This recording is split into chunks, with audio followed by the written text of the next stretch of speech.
Hey everybody, Pete Turner, executive producer and host of your Break It Down show. Now, so sometimes we schedule people and, between this and that and the other thing, they sometimes don't show up, which has actually worked out to be a pretty good thing because that gives John and I or Scott and I a chance to just sort of hang out and chat. Because a lot of times we're just this is me. This is what I do. I just get so focused on business. I stop to think about, I fail to think about sharing our lives, our show, our experiences in these more laid back ways. We used to do this a lot more. Like once a month, we tried to get together, John and I, but I get so focused on production. I forget to slow down and just enjoy each other's company. And I think that you guys enjoy these episodes too. So this is one of them. We had a scheduling problem with Greg Proops. And so we had Greg Proops on, and that show certainly exists still. You can watch that live. If you go to YouTube and type in Greg Proops live bids, you should be able to find it. If you can't find it, I will put the show link for that into the notes so you can watch that if you like to see us yakking back and forth. But yeah, so John and I just kind of do a survey of things. This is akin to, look, when you deploy, you have a lot of time for lunch. Sometimes you just want to get away from the office and you sit down and you'll have these crazy conversations over the chow hall table. And those of us that have deployed, you all know what I'm talking about. And you just start with a category talk and everybody sort of just, there's no rules, no direction, just, a conversation of neat ideas. And this is just John and I visiting. And I love these kind of conversations. I have them with many of you.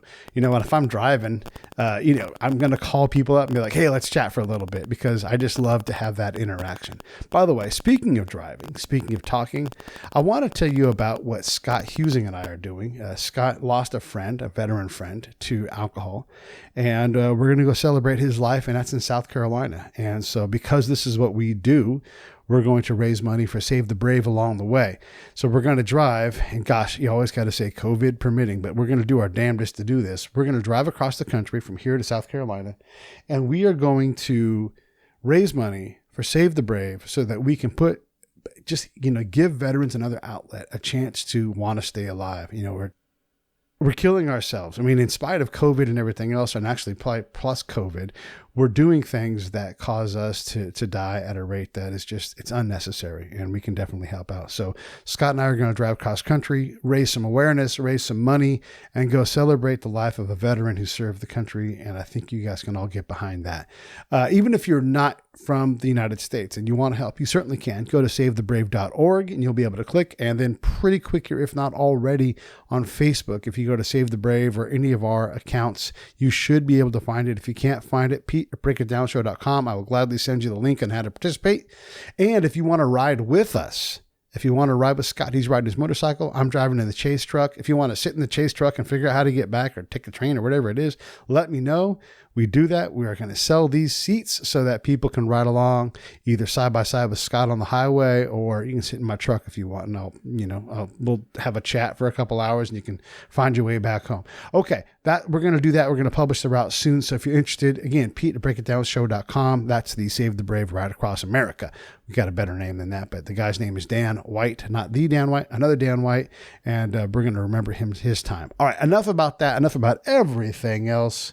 Here comes John and I talking about just whatever. Lions Rock Productions. This is Jay Moore. This is Greg Proops. This is Jordan Harbinger. This is Dexter from The Offspring. This is Nathan This is East. Sebastian Younger. This is Rick Morata. This is Stuart Copeland. This is Mick Gillette. This is Andy Summers. Hey, this is Skunk Baxter. This is Gabby Reese. This is Rob Bell. Hey, this is John Leon Guerrero. Hey, and this is Pete A. Turner. Hey, everybody, this is John Leon Guerrero. Don't you love live podcasting? Yeah, live podcasting is terrific. We are waiting on Greg Proops, who, he's a professional, so he's probably just right around the corner. But 10 o'clock is 10 o'clock. And when we say we're going to go live, we go live. So he's going to hit the ground running, though, because he's Greg Proops, and that's how he does it. Did you see the post that I put up on Facebook this morning? No, what was it? Oh, the free speech one? Yeah. How'd that go? It's gotten a lot of action. Okay. And so the funny point of this whole thing is, I guess I could pull it up here on the screen and show you folks while we're talking. But the point is yeah, I got some real strong opinions about this. Put it up there. Okay. I'm going to put it up in a second.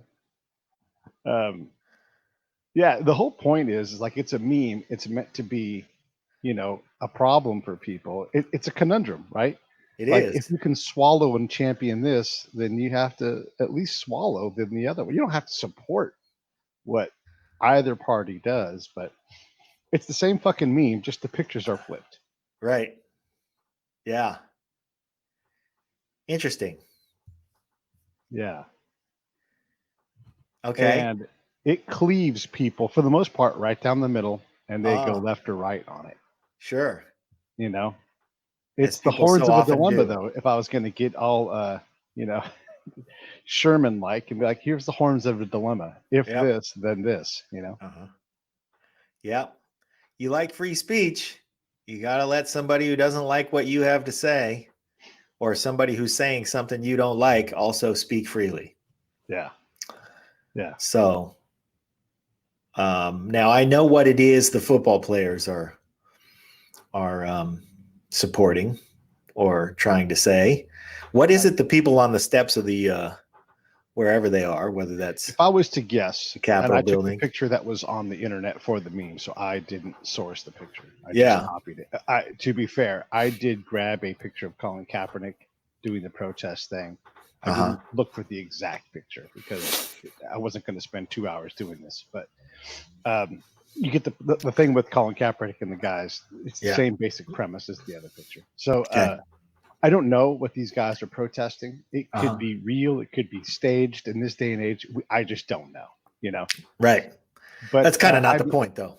what we're saying in general, people are saying these are the Michigan protesters that have weapons and they're at the Capitol building and they're protesting the overreach of the Michigan government, is what people are taking this as. I Okay. don't know that that's true.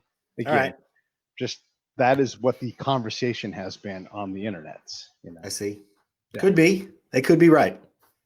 They could be right. They Mhm. could be crazy. That's true. Hey, but it just might anyway. It's like the Nazi thing or the Ku Klux Klan thing. I don't support what they have to say, but freedom of speech means they get to say it. Yeah. Yeah. And because we are speechers, we have to. I think we have to abide by it.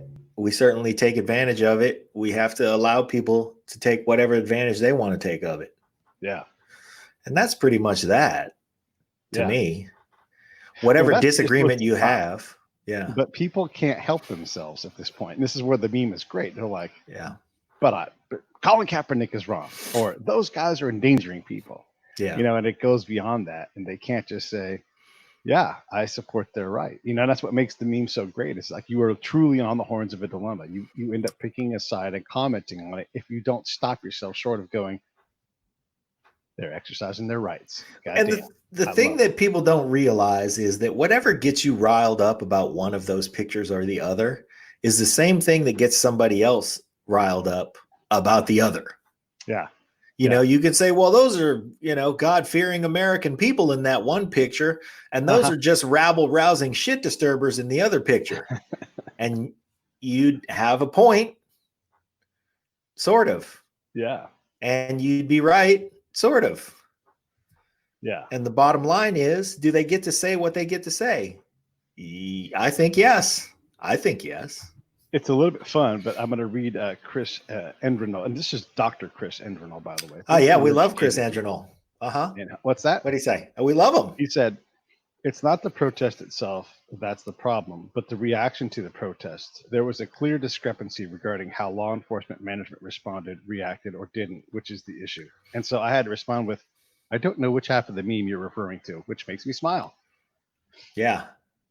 Okay. Well, I suspect the half of the meme that he's referring to, but I might not be right about that. And so that's why I'm smiling. So that it's true that there's a point there to be made, but that point is not the one about free speech. Yeah. And to a degree, I agree with Dr. Endrenol's assessment. But your point was about free speech. And I don't think he's saying that people don't get to say it. He's not saying that at all.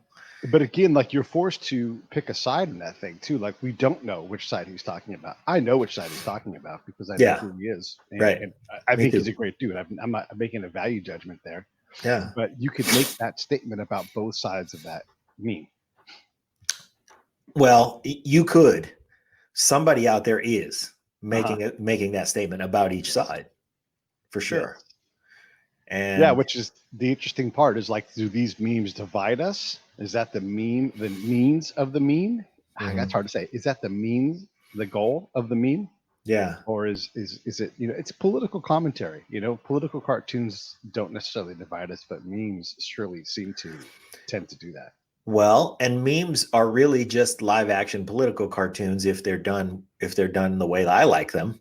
Yeah. And again, I didn't say the word right. If they're done right or if they're done wrong, I said if they've done the way that I like them.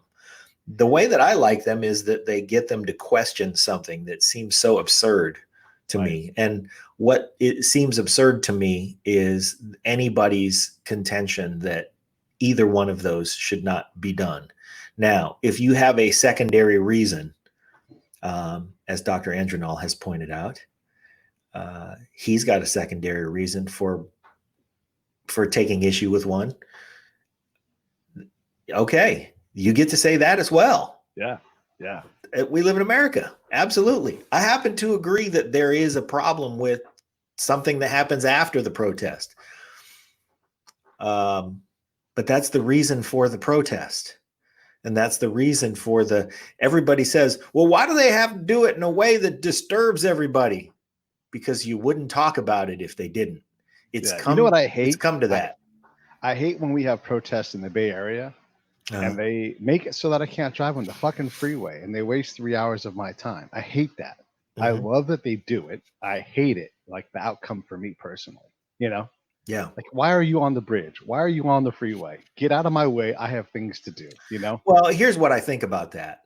I think that when people protest, and you're talking about groups of people protesting, they do things that are not done as a whole, as a collective group. The group is not getting on the freeway. Some jackass is getting on the freeway. And then suddenly it becomes about that. And that's where it loses steam for me, is that when we've lost sight of the reason of the protest and now we're just talking about the jackass. So there's a fine line there. I mean, that person who did it probably just meant to get your attention, and boy, did they get your attention, but for all the wrong ways and all the wrong reasons. And now they've got to be, now they've shed a bad light on the protest. I watched The History Guy. If I may plug somebody else's YouTube channel, I would plug The History Guy. And he does these 5 to 10 minute snippets of forgotten or misunderstood history. And he was doing the naval history of guys named Richard Peterson. I think I might get the name wrong, but it was Richard something. And for some reason, there were 2 actual events in history, obscure history, but history nonetheless, and 2 events in literature that are all nautical and that all belong to this name, Richard Jackson or Richard Sherman or Richard Peterson, whatever it is. One of them is from Life of Pi, and that ends up being the tiger's name. And the other one is from an Edgar Allan Poe story where a bunch of people were forced to abandon ship, go on a lifeboat. And then everybody on the lifeboat is out there floating until they come to the realization that, well, we're all going to die. We ought to vote to kill one guy, and then everybody else ought to eat that one guy. Yeah. So the rest of us can stay alive. And so that's the theme of the story. But there were 2 events in actual history that involved a guy by this name. And one of them was a guy who had enlisted in the Royal Navy and then was eventually discharged from the Navy, couldn't pay his debts. They threw him in prison. They let him out of prison. He joined the Navy again because that was the only way he could make any money. And because he had been educated and because he was well-spoken, he immediately commanded the attention of the guys on this ship where they stuck him. Well, they stuck him on this ship in the middle of a mutiny. And so the mutiny was underway, and the guys decide, well, you ought to be our spokesperson, even though he wasn't involved in any way in starting this mutiny. He just got there. This I love mutiny had built up over a long period of time. He gets there and they're like, you speak for us. So of course, what ends up happening is he says something very articulate to encapsulate the feelings of the mutineers. And he ends up getting convicted for the mutiny and sentenced to death. And so they end up killing him. And really, he was just the guy who said, yeah, I know what you guys are saying. And they went, okay, well, then we'll say it for us. And he said it for them. And they all went, He said it real good. you're the guy, so we're going to kill you. So that's the same sort of thing that happens when some jackass jumps on the freeway and suddenly he's really disturbing the peace, not just creating civil disobedience, but, he is obstructing your ability to go about your business that day. And so he becomes somehow in your mind the voice of, unintentionally as it may be, the voice of this protest. And now this protest is discredited by this person's action. What I'm saying is I celebrate their ability to do that legally here. Yeah. You don't, if you stand up to the government in whatever form it is that you do, you don't get hauled off. For the most part, you don't get hauled off somewhere and never show up again. I mean, has that happened in the past? Okay, sure. Yeah. But by and large, most protests in the nation and are conducted peacefully. Especially now. Yeah. And the notion that, well, what if black men carried rifles? So first off, what if Chinese guys? What if Puerto Rican guys? What if who cares? For the most part, if you think about our history of protests, it's overwhelmingly, almost universally ends in some kind of positive. Now, look, if they say you have to go when it's after curfew and you're not breaking the law, the police are going to, shoulder to shoulder with the garbage cans out in front of them. They are going to forcefully remove you. We're not talking about that. We're talking about a peaceful protest where people exercise their rights. Why would we assume that it would go differently than it goes any other time? I think it would go differently. I don't. Well, I don't. I mean, I don't know that it's smart to go carry around any kind of weapon, during a protest. But it's also, I just don't see why something different would happen. If you're standing there with your weapon at, carrying on your shoulder and you're protesting, there's tons of pictures of black dudes, if that's the way we're going to look at it, doing that at protests too. Okay. Why do you think it would go bad? Because, I've spent a lot of time hanging out with white dudes. I've spent a lot of time hanging out with black dudes. And when the police get called and I'm hanging out with a bunch of black dudes, we're all a lot more scared. Are you going to protest though? No, I'm not typically. I've protested and tried to get arrested and not gotten arrested. My brother and I went to a protest where we were like, yes, we get to get arrested. This will be awesome. We were with, there was a guy who protested the causes of the indigenous people of my homeland of Guam. His name was Angel Santos. He eventually went from being he was like the Malcolm X of Guam. He eventually went from being a protester of things where he frequently got arrested for voicing an opinion. And, it was never it wasn't like Kent State. Okay. It was him. Usually he was a very articulate guy. He would stand up, he would voice the concern and do the action of civil disobedience. And then the police, who, let's face it, were probably his cousin, were like, okay, man, I'm gonna let you finish your sentence, but we got to go. And then he'd be like, okay. And then they'd ceremoniously arrest him and they'd take him downtown and he'd do his thing. He ended up becoming a local politician. He got a lot of things done. But before that happened, he was protesting the seizure of land from a family that eventually became the Anderson Air Force Base, specifically Taragi Beach on the northern end of the island. And my dad's episode, he talks about how that whole bill of sale went down. But he was there to protest it. And my brother and I happened to be on the island. So we went to go protest it with him.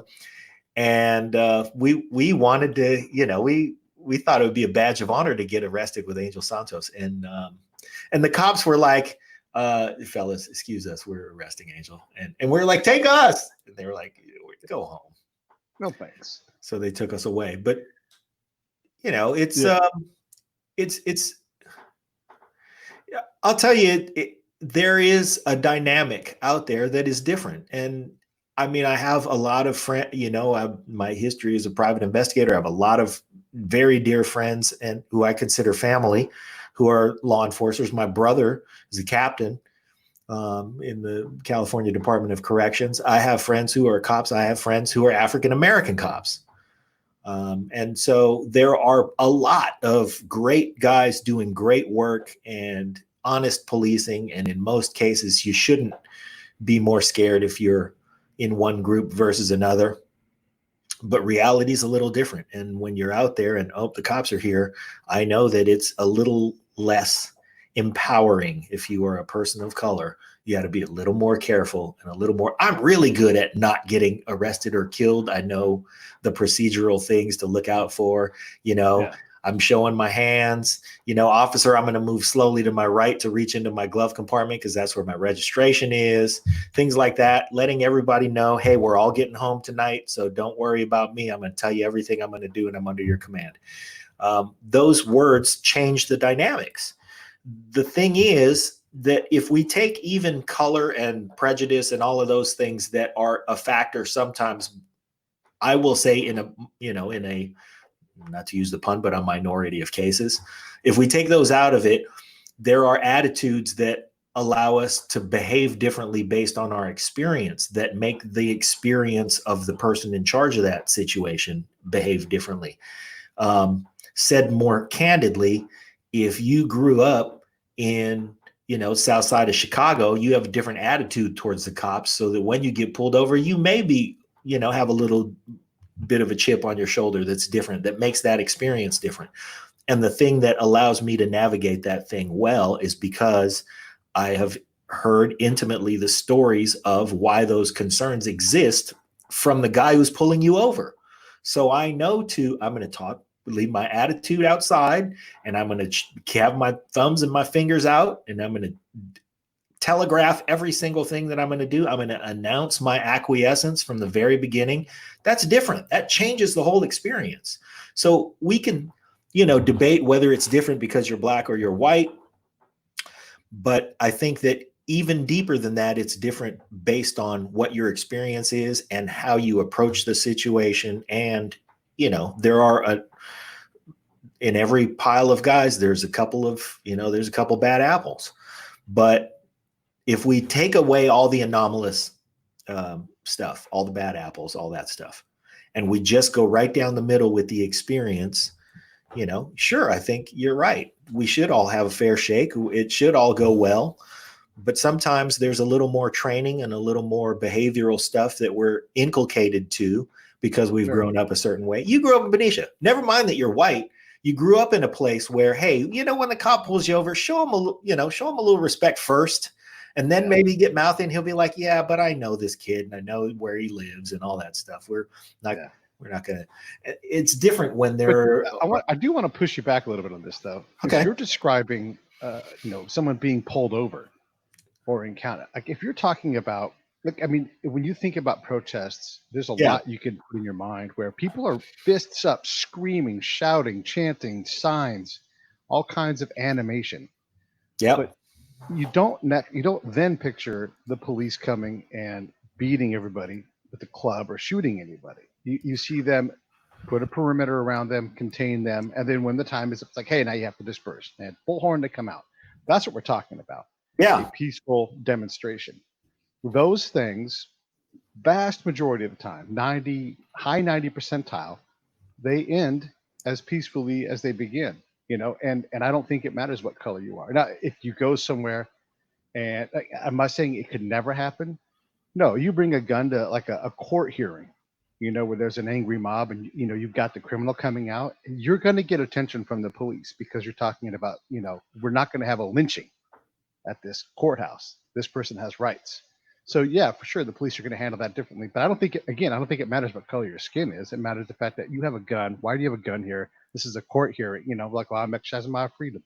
Okay, they're going to pay attention to that because the stakes are different and the reason is different. So I submit that if the Million Man March, I don't know if any black people were killed that day. I'm going to assume that there were none. I remember it ending peacefully, being a bunch of people yelling and demonstrating, but not going the other direction. So I don't know. I would hate to see it happen, but I also know that the press tends to, and I learned this from Will Riley, they tend to inflate the amount of interracial violence, and it doesn't follow what actually happens in society. And I'm not making a case for or against anything. I'm just saying that they sell what's sensational, and it doesn't match. It doesn't match what happens in the nation as a whole. So I don't know that I don't know that if you go out with a group of black men with rifles, that there would be some kind of extra thing. And it's not, it can't always just be black men. Like there's a lot of different groups in this country, What if a bunch of Ecuadorian men showed up? Would they experience it different? What if a bunch of Guamanian men, Chamorros showed up with rifles?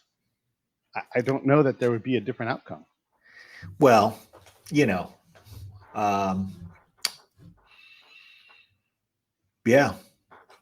I respect and appreciate Will Riley, Dr. Riley showing up and sharing his opinions with us is a very valuable thing, and I appreciate the work that he does.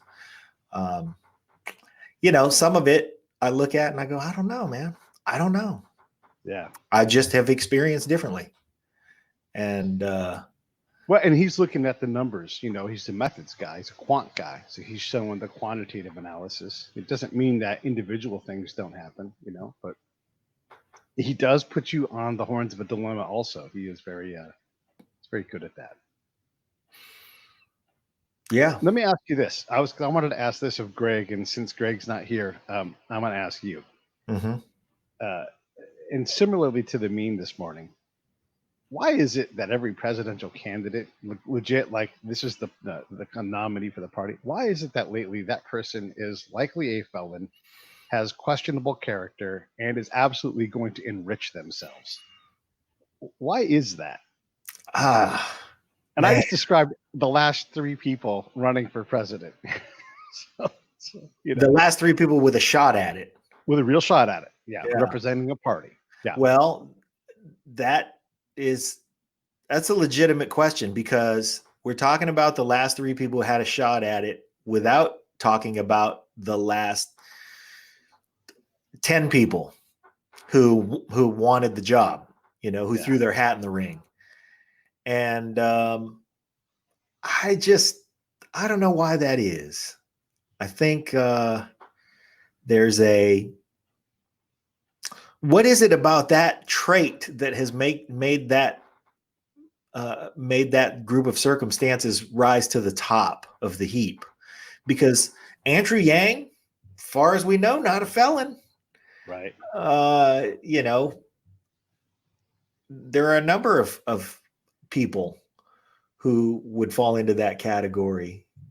And I don't know what makes it so that those are the people that we give a shot at it.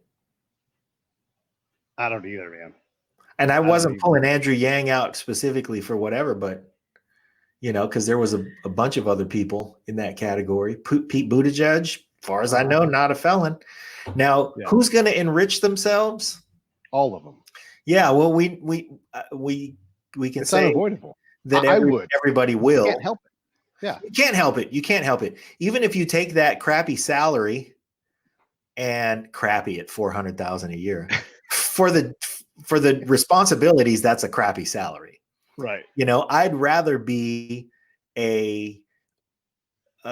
just about to get kicked off the team, barely speaks English, Dominican second baseman, making the league minimum, and playing for the Brewers, than have the responsibilities of the president of the United States for the same salary.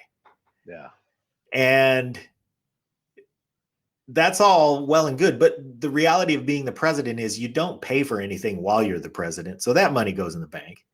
You get in trouble if you do. You can't legally pay for things. Yeah, right. So, I mean, they're giving you a house. They're giving you the transportation. They give you all the stuff. You're doing all that. There are the ways that we've seen people enrich themselves while in office that are a little shady, but whatever. And then, and I don't mean to be cavalier about that, but just for this particular topic, right, I'm moving past it. But then when you are done being president, people want you to talk. Yep. and they want to throw enormous piles of money on top of you so you can talk. They want to give you that nudge, like, "Hey, this deal right here." Yeah, over here. And not only that, you have that access to information, even if you're not. Brian Holson just chimed in. It's all about power and nothing else. Of course, the money comes with the power. Yeah, but it is about the power. The power, the influence, all of that stuff. Look, if you tried to avoid that money, in order to manage your schedule after you're the president, you have to hire somebody. Yeah. Then that hiring of somebody becomes a person who is prudently prioritizing your appearances. And at some point, they're going to go, well, you can talk to the nice folks in this particular town, and they're going to pay you $1 million to walk in the building. No, thank you. Yeah, I would say that's probably something you ought to do. Mm-hmm. And then there are these people who are townspeople at somewhere. They're great, and they're right next door. We can go see them as well. And then suddenly you just find yourself with all this money coming at you because people are competing for your attention. So, okay, let's take the malicious enrichment out of the okay, and allow the accidental enrichment. Does the power that Brian refers to corrupt to the point where it is also unavoidable that you will do some unscrupulous things? Yes. Plato said that, and no one's proven him wrong yet. Yeah. That guy's been dead for a long time. I mean, look, if you do the split mean thing again, and President Trump has enriched himself while being president. Right. He was already good at enriching himself before. So, That's okay, true. Great. President Obama really never had a real job per se. He was a community organizer, and then he was a senator, right? Those were his main jobs that he was. He shouldn't have piles of money. And now he's got a lot of money, and that's not a knock. I'm totally stoked that this has happened for him and his family. It's fantastic. I think they're good people. Yeah. But at what point do you say that's malicious, this isn't? And then when you uncover a rock as president with all these people throwing money at you, some junk is going to flow in. Now, maybe more junk flows in through the Donald Trump hole than the President Obama hole. But, there's maliciousness, and then there's just managing the size of the money machine that you are. And some of that stuff's just going to come in. So if we're not mad at President Obama, but we're mad at President Trump, somewhere above Obama and below Trump, there is a line where, like, above this line, you cannot cross. Yeah. And I don't know where that is. Huh. I also don't blame the man for saying, I'm going to stay in my hotel because I know my hotel. This is where I'm comfortable. This is where I want to do work. He could go to Camp David. He doesn't want to do that. He wants to go to his hotel. Okay. He's not the only president to ever do that. Teddy Roosevelt would go to his house all the time. Yeah, that's true. The Kennedys would go to Hyannisport. So that's true. I think the maliciousness, though, the thing that riles people up is that the Kennedys going to Hyannisport didn't involve them going, hey, well, all the Secret Service is coming with me, and we're going to charge for their rooms. And, that's where you can't give the rooms away.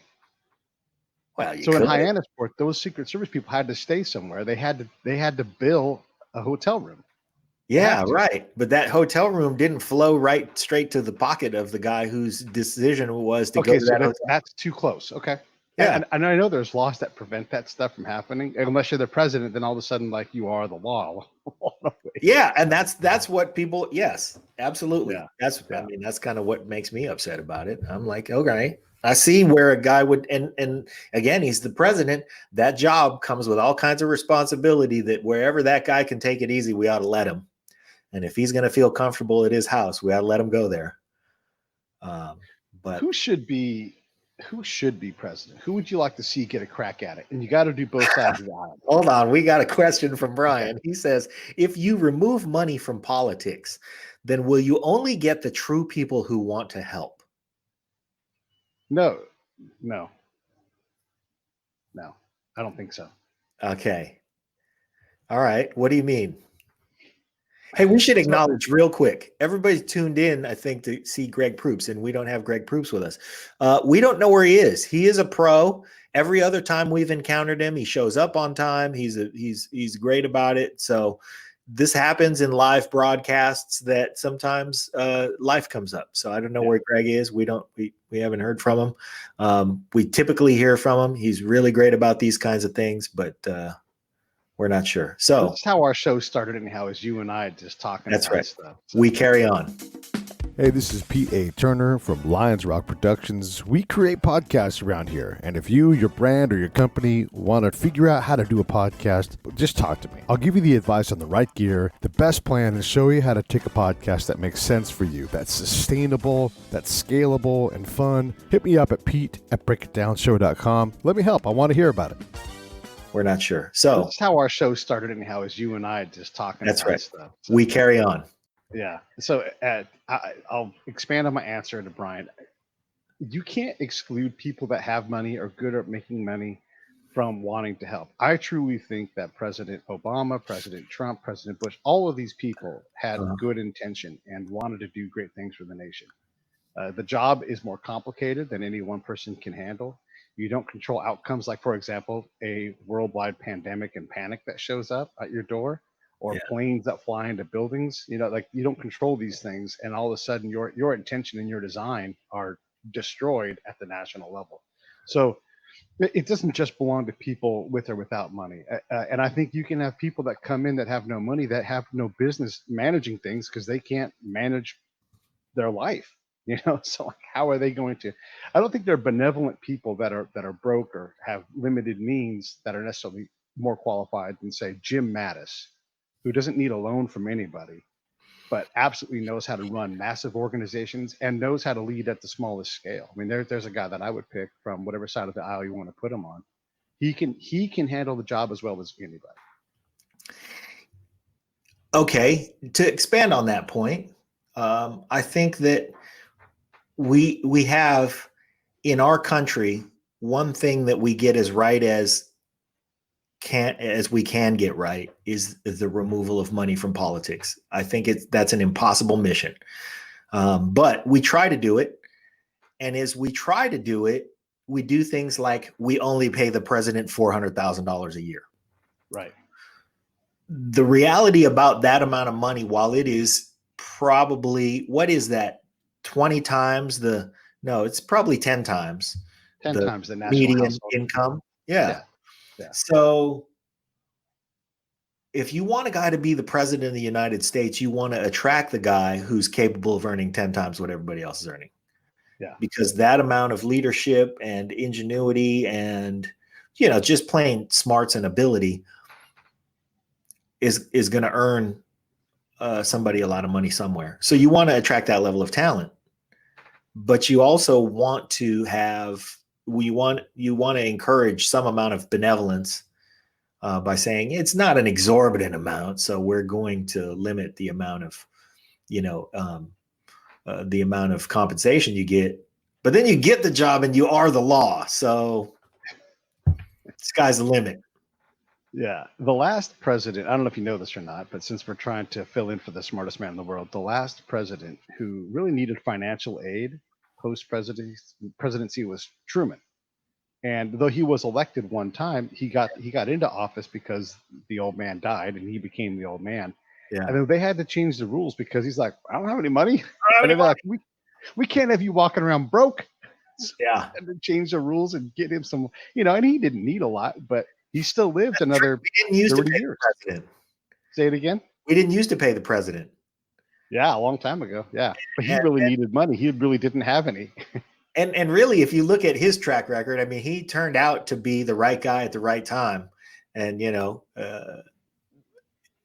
thank God for President Truman. I mean, he made a bunch of tough decisions that all ended up going the right way. But his I suppose if I lived in Nagasaki, I might not think that. But if you look at President Truman, his record as a business person, he had nothing but failed businesses up to then, right? Yeah. Like he had a haberdashery that didn't make it, and he had just a string of other businesses that he tried to do, and it just didn't happen for him. But he was a good commander in World War I, and his guys loved him. Yeah. And the machine because he was great at. We didn't know this at the time. He was great at administrating. Here's another funny fact about Truman: when he left office, hated, absolutely hated. Like his approval went like this, boom, and that fell off the chart. Yeah. It's hard It's to tough decisions. Yeah, it's hard to be done with president and have a worse rating than his. He made probably the biggest comeback of all time, considering where he's put now with the presidents. Yeah. Do you think it's going to happen to the guy we got right now? He's such a problem. Hell, the news cycle is so short now. Anything can happen between now and when he's done. Yeah. But he doesn't own his legacy, and he's just he pisses in his own pool more than any president ever has. Like, yeah. he doesn't mind the chaos, and so he just creates it. I can't see that legacy holding up well because he can't put 3 good decisions together in a row without doing something needlessly harmful to himself and other people. You know, that's my biggest criticism. He's just so erratic that I don't understand how you can see him having a good legacy. But there are absolutely good things he's done. He's the first president in decades that hasn't started a new incursion into a foreign land. You know, he's the which first is surprising. president. Let's Totally shocking. We have to really say that more often than gets said, because that surprises me and a lot of people. I think my problem with him, because there have been some things that he's done. I mean, before all of this business started, he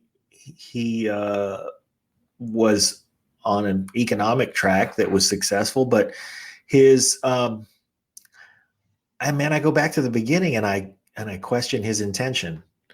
I don't really think he got into the race because he wanted to do good things for the country. I think he almost went in on a dare and figured it'd be a great PR stunt. And I'm speculating and I got no right, but that's just, there are people who just seem a little more like they've built their careers around it, you know, like Barack Obama. I mean, he sort of pointed towards it from the beginning and then displayed some leadership, and I think got a taste for it.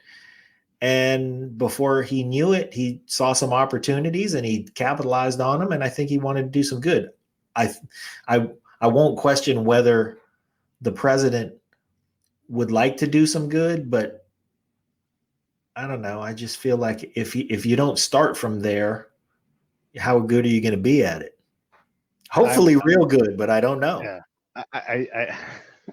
I'm going to defend the president right now, which is crazy.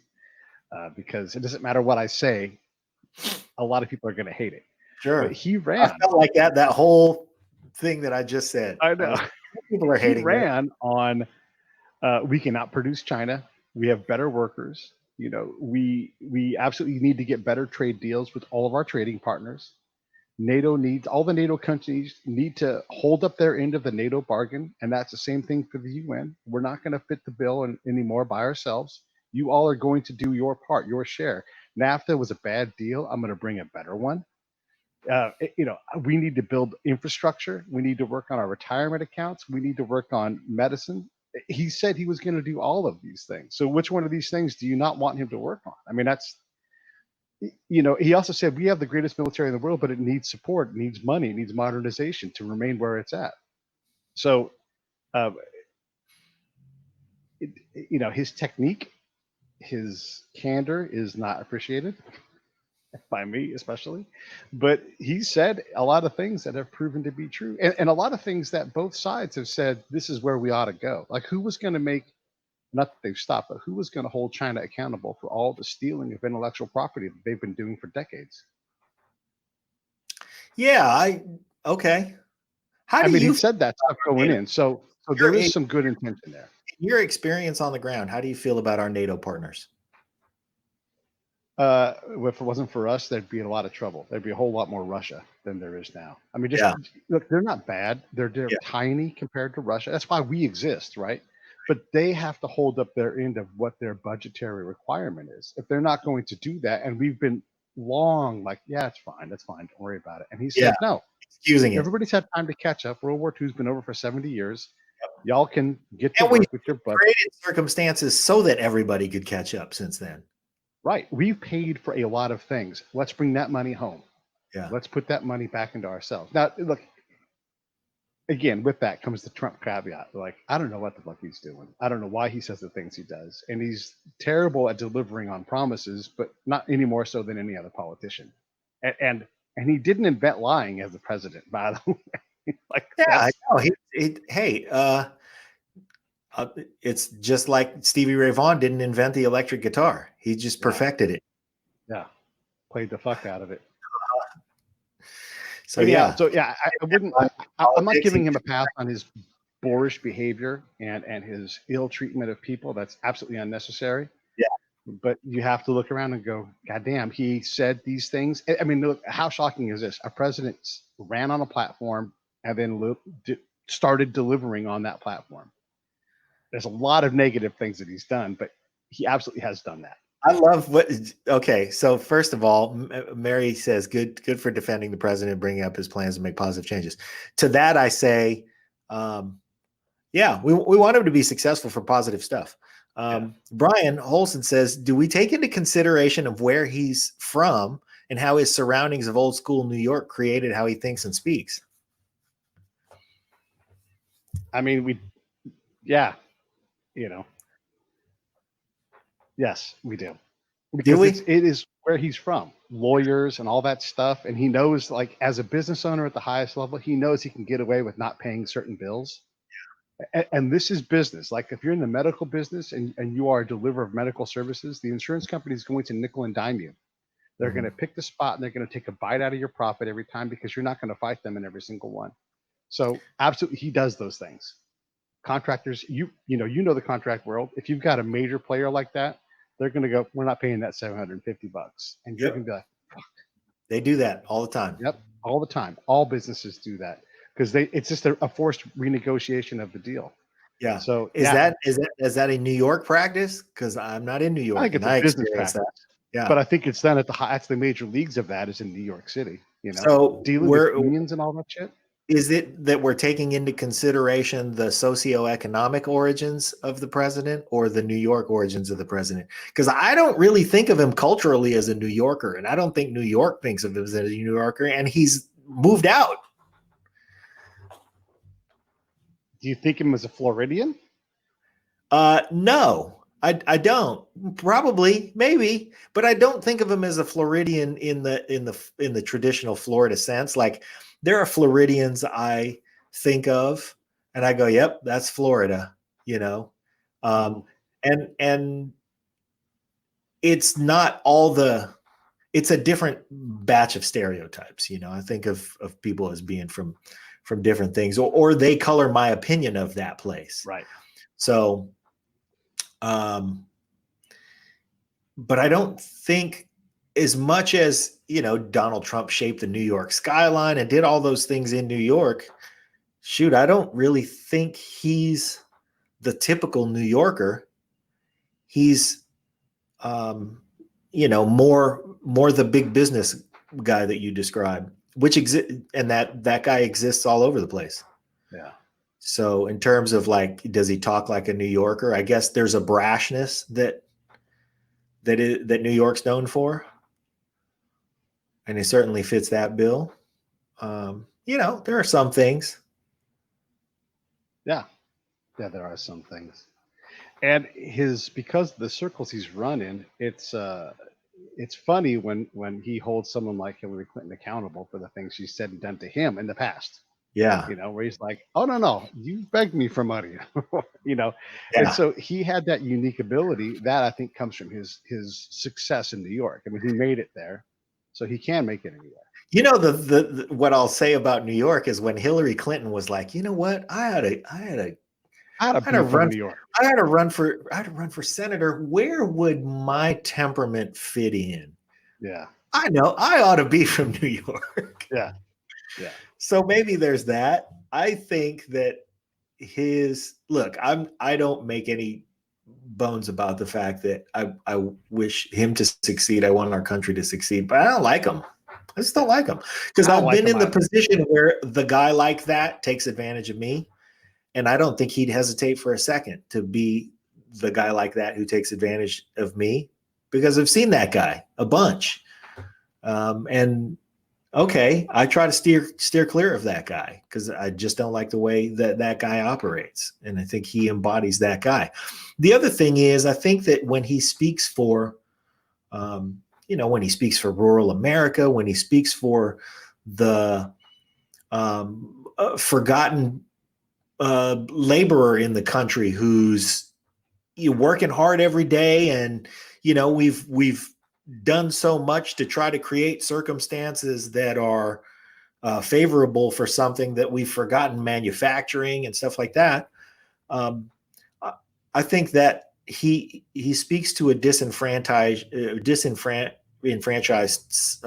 category of folks who feel that way. I don't really, and I'll lump myself into that category because, hey man, I'm pushing hard to be in the middle class. Yeah. If I'm even in the middle class. Yeah. And I don't think he's genuinely looking out for me. I just don't. Yeah. Yeah. You live in California though, so there's a whole lot of not that kind of thing. I'm really curious and I'm desperate to get on the road to go test that theory somewhere else. Like go to Iowa, go to some of these battleground states and see what's going on out there. Because look, before the COVID thing, people of color had never been more employed in this country and wages were rising. All the things that the left wants were happening. The middle class was expanding. More people were being included in it because people had jobs and employers were like, I can't find enough good people, so they had to pay more money. I mean, all these things that we all want, it was happening. Now, where did you get that the middle class was expanding? I haven't seen that. The tax revenues were up. Just that alone. Tax revenues were up. Tax revenues more being people up than ever were working, and wages were going up. There's all kinds of. That's the one statistic that I'm wondering about. The wages were going up. I hadn't seen that at all, and I certainly didn't see confidence. That. All of those indicators were going up. Well, okay, going up, still not having met proportionately where they were in the 50s. But going up. I mean, sure. Okay. But there's people in the 50s that were really fucking broke and had to make their own clothes and, had to make buttons and shit. There's broke people in the 50s too. Yeah. But if you're looking at where you're coming from and where we were going, the trajectory was nice. You had Apple investing hundreds of billions of dollars back in the nation, so those things were going good. But again, he's such a fucking asshole. I regret even saying these things out loud, Yeah. How about this? Here's a good sign. We've both said this. How come we can't pick better damn candidates? Yeah. So back to the question I asked you 40 minutes ago. Yeah. Who are your two people? Where you're like, you know what? Fuck it. I'd vote for them. And it doesn't matter. One from each side of the aisle. You're asking me who are my two people? You and I are going to go pitch two people, a Democrat and a Republican. And that's where we're going to put them. You and I are going to get in the truck and we're going to go find that person. We're going to say, please, for the sake of the nation, so-and-so, would you run? And so that we give us the problem of, I can't decide. They're both so good. Okay. Huh.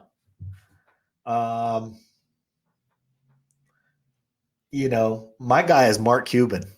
All right. I want him to, he's always got creative solutions. He seems to be a guy who can execute. What side of the aisle do you put him on? Treat people pretty nicely. That's the thing, is he doesn't want to claim a side of the aisle either. Yeah. Somebody asked him, where was he recently? Somebody asked him if he would run. I don't remember who it was he was talking to now. Doggone it. That kind of makes me upset. But he was saying that he hasn't ruled it out running for president, but he doesn't necessarily want to do it, but he doesn't see the things that he wants to get done getting done. Yeah. And they said, well, would you run as a Democrat? And he said, no, I'm going to run as an independent, and whether we can elect an independent or not, who knows? Yeah. Well, and if nothing else, if Donald Trump makes that possible, it's like the Giants signing Barry Zito. They didn't get the pitcher they wanted, but if signing that contract got him 3 World Series titles, he was a bargain, because he came so cheap. Yeah. So, right. So, okay. So Mark Cuban, I can deal with that. Who's your other person? And I'll let you fill the left side of the aisle person. You don't have to fill the right. If Mark Cuban is the compromise, I'm fine with that. And I don't have the answers. I will say I can't really. I can't really should say we who my be like people are. loaded with people that you'd love to see it? Like we should be loaded. Like, oh my God, this person Yeah. can do it. This person. Well, I we liked a don't. bunch of the people who were running for a number of reasons. You know, I really liked Pete Buttigieg. I don't know if he's electable. We'll, I suppose, find out, or we won't. He seemed to be a little too small town. I don't know if a majority of the citizenry feels good about electing a gay person. I don't know. You know, electability has something to do with it as well. I like Kamala Harris, but that's really just because I have a crush on her. I mean, she had smart things to say and stuff, but let's face it, I'm voting for her because I just want to see her on TV more. And if we can do, let's see who we got here. Oh, we got the Pete versus Pete. Yeah. Okay. This is my response to Pete Buttigieg as a candidate. If he's qualified, I'm qualified. Right. And nobody's begging for me to be president. Not truly, you know. Yeah. No. Hey, man, I love you, and I don't want you to be the president. Me neither, man. I don't want to see. I'd like to see you age at a pace that's commensurate with your actual birth certificate age. I would also like to. I don't know. I mean, hey, it'd be nice to be able to pick up the phone and call the president, though. I mean, You'd be at the house. I'd give you a job. I'd make you middle class. Oh man, yeah. And then now the question becomes, what job would I want? What job would I be? What job would I be capable of doing? I mean, really, knowing my skill set and my the things that I would want to do, where would you put me? Assistant chief of staff. Oh, Jesus. Wow. That's a big job. I'd get a real chief of staff and then say, you know, you're going to be my pivot off of that guy so that I can go look at you and look at him and be like, you know, I'll get a general to be chief of staff because they can handle the job. And then put me in the assistant position. So every once in a while when he says, well, here's what I'm going to suggest the president do. And I'm going to go, you know, he ain't going to like that. Yeah. Well, I need someone I can trust, you know. Yeah. So I had someone that can handle the job, someone I can trust. Right. And I'm there for the trust factor. 100%. Oh, yeah, that too. Yeah. Not the can handle the job factor. Yeah. I always like the title aide de camp. Aide de camp. All right. I like assistant aide de camp. It's a cool title. Have you ever encountered a real life aide de camp? Yes. Like somebody's actual title is that? Yeah, and they so have those in the military. Yeah. So what is it specifically do? Are they really just a chief of staff, or is there some other nuance to that position that makes it different? Yeah, like there's those kind of jobs in the military, like the adjutant, you know, like and there's even a bugle call for the adjutant's call. The person marches out and does all their adjutant stuff. So there's a bugle call for the adjutant. All right. Mm-hmm. Good to know.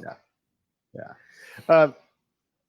I want to shout out George Parker because he was in the Navy. He was in the Navy and he was in the band. And I just love that dude. Mary says there's no excuse for rudeness. She's blunt, but the president. This is when we were talking about the president. He's egotistical and feels self-empowered. Yeah. I think you know what I would want you to do as one of your additional duties, because I'm going to multi-hat you because you can. Take okay. Housing and urban development out of the Trump zone. Like when I've said it, I want you to be like, stop. Right, I'll be the guy standing behind the camera going. Yeah, exactly. Give me the light. And be like, oh, don't say the part about Clorox. Yeah. just get me to shut up and not prove that I don't know what the fuck I'm doing. Look, this is the Clorox half of my shirt. Whoop, this half.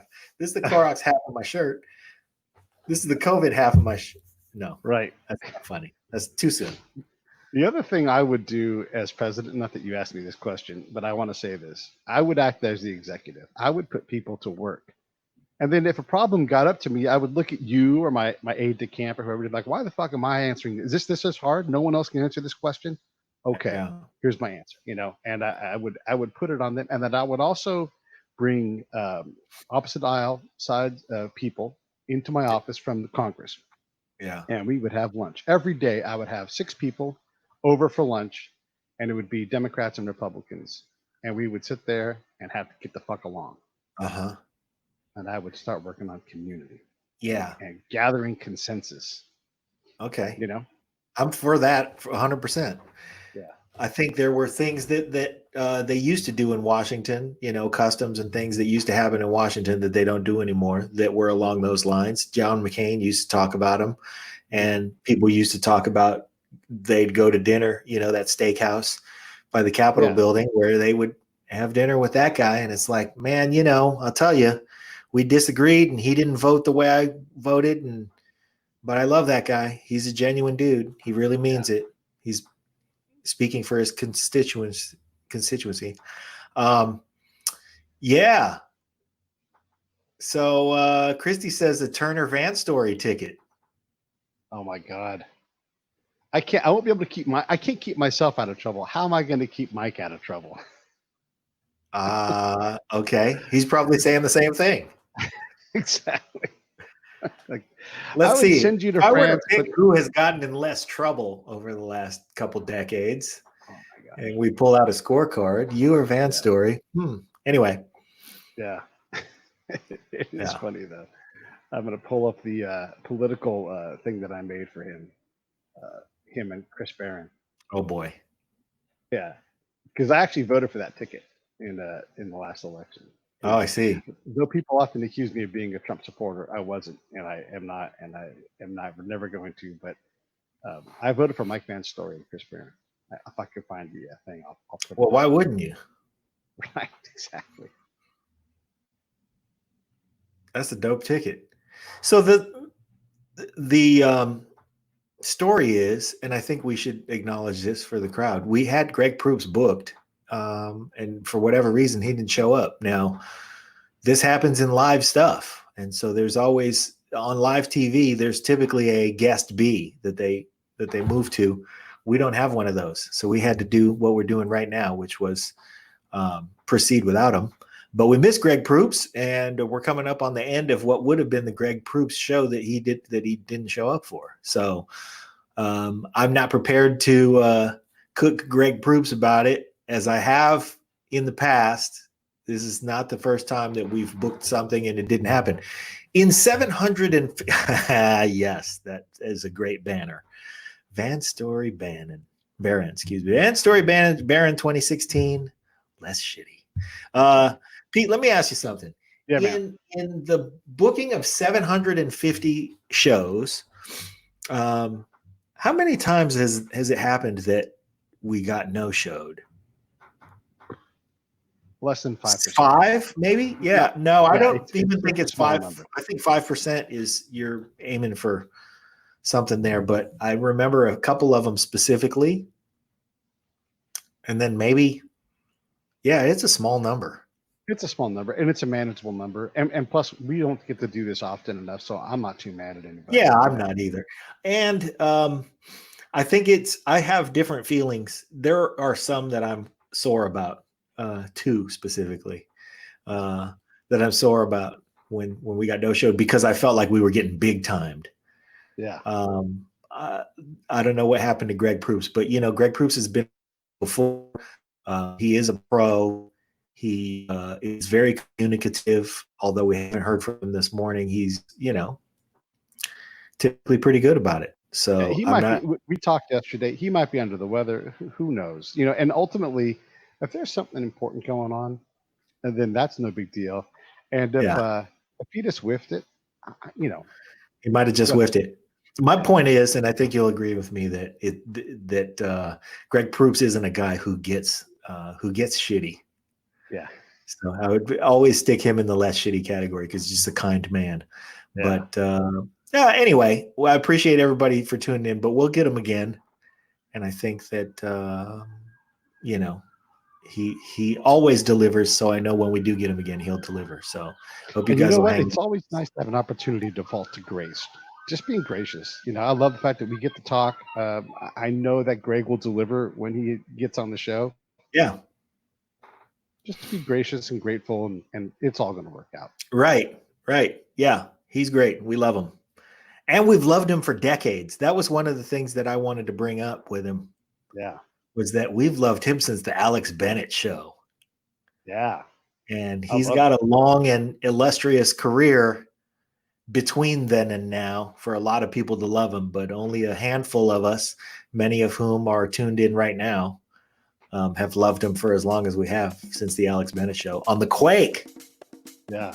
Good job, station owners who decided Quake, not cool, not going to make us any money. We're going to go to easy listening, whatever that format was that they went to. And then the successful KITS, which was nonsense. Hot hits, KITS. That was the jingle. And then it became, Live 105. Yep. Rock of the 80s or something like that. Anyhow, all right, man. This has been awesome. I'm going to push this button up here. Right Have a on. great day. Thanks, everybody.